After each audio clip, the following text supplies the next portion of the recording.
তো দেখেন আমার বাংলার সৌন্দর্য।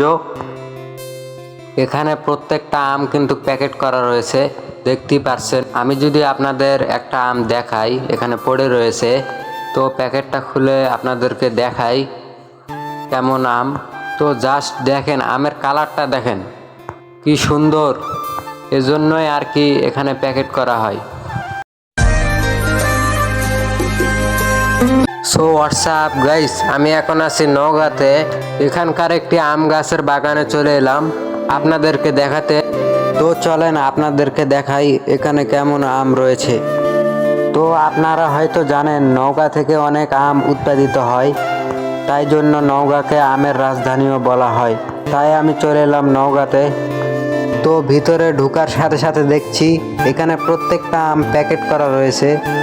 এই সব আমের গাছ হচ্ছে আমরুপালি আমের গাছ, এবং দেখেন তারা বাজার থেকে প্যাকেট নিয়ে এসে এখানে আম প্যাকেটিং করেছে।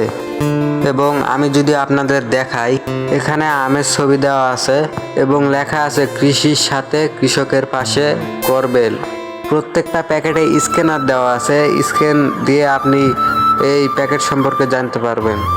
তো দেখেন প্রত্যেকটা আমের গাছের প্রত্যেকটি আমকে প্যাকেট করা হয়েছে, কারণ এর মূল উদ্দেশ্য হলো আমে যেন দাগ না হয়। আর দেখেন বাগানের মাঝখানে এখানে একটি বাঁশ দিয়ে টং বানানো হয়েছে, এখানে একটি লোক থাকে এবং পুরো বাগান পাহারা দেয়। দেখতে পারছেন বাঁশ দিয়ে বানানো হয়েছে, আর চারিদিকে যত চোখ যায় শুধু আমের গাছ।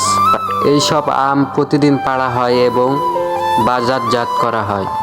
এই বাগানটা আসলে রয়েছে নওগাঁর পোরশায়।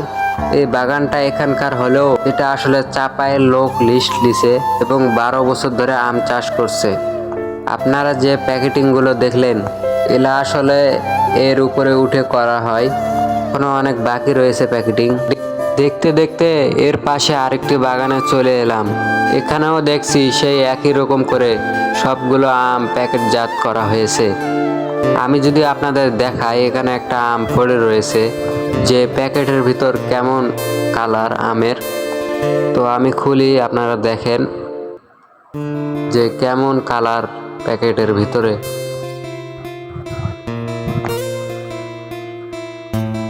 তো দেখেন আমটা দেখেন, জাস্ট কালারটা দেখেন কি সুন্দর। এজন্যই আসলে এগুলো প্যাকেট করা হয়, যে আমে কোনো প্রকার দাগ নাই। দেখতে পারছেন এখানে শুধু আম চাষ করা হয় না, তার পাশাপাশি ধানও চাষ করা হয়। এ যেন আমার বাংলার সৌন্দর্য। ধান ক্ষেতের পাশে আমের বাগান। পর্দায় আপনারা যেগুলো দেখতে পাচ্ছেন এগুলো হচ্ছে ধানের বীজ, এগুলো বড় হয়ে ধান লাগানো হবে।